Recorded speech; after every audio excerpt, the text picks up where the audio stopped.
FOULADOU, un mouvement pour l'unité des ethnies, un mouvement qui reste au cœur du développement durable. Lewlewal FOULADOU ouvre ses portes à tous les natifs du Sud. Un pour tous, tous pour un.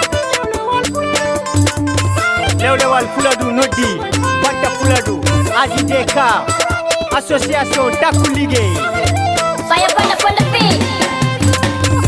Saya itundu FOULADOU, jortoɗa ko liɗaɗo wattanam hirnange, jottoɗa o quartier kemoro nde saare, mi salmina Demba Jarga ayanyo ayakani, mawɓe ɓe mbaɗi jokko, rewɓe ɓe mbaɗi bolo, o jeunesse ɓangi vivo, to football to ko yesso, ro politique to ko yesso, kaliɓe mon to yesso. Lewlewal FOULADOU wiyo, Gambia Guinée Bissau, ɓele ngara ha Sédio, kawrine ɓerɗe men ɗe, ta ala yahaɗi rutto, ɗina kerandi boro. Lewlewal FOULADOU wiyo, yara yesso,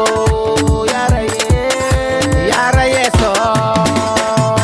Kamye gisal adi Lewlewal FOULADOU, sari kimo ambade jungoy panu, de peche naurani ento yeso, sabali miyo tubode keto yeso. Kamye gisal adi Lewlewal FOULADOU, sari kimo ambade jungoy panu, de peche naurani ento yeso, sabali miyo tubode keto yeso. Kaural do wani yo Allah wana ballo, bullo ete do bana joka e jola, to ala leji e joni hali hauri, ko wonno hanki mbimi dum ala joni, hay goro futara men, hay goro dainara men. Lewlewal FOULADOU sare kemo begari, mama sabali aliu jawo FOULADOU, wampali so sambata jawo, madam sabali o malo, suman balde kay biri koita, mawlo seydi kajotu aliu balde. Kamye gisal adi Lewlewal FOULADOU, sali kemo ambade jungoy panu, de peche naurani eto yeso, sabali miyo tubode keto yeso. Kamye gisal adi Lewlewal FOULADOU, sali kemo ambade jungoy panu, de peche naurani eto yeso, sabali miyo tubode keto yeso. Salam alaikum nange defai, jake mola jem Lewlewal FOULADOU mo wote.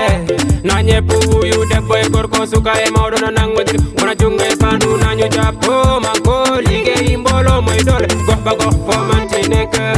Lewlewal noddi étudiant ji enseignant ji, Lewlewal noddi serembe mawɓe almamoɓe, Lewlewal noddi associé noddama, kawral jokkere ndamnam, servir le FOULADOU GIE haldi fotinam, sori balde siraju koyta samfa kande hawa balde, jabu sohe jabu jawo ko sabalde botta koyta, ko jamme gisal addi ɓe bollude leydi min ndiga.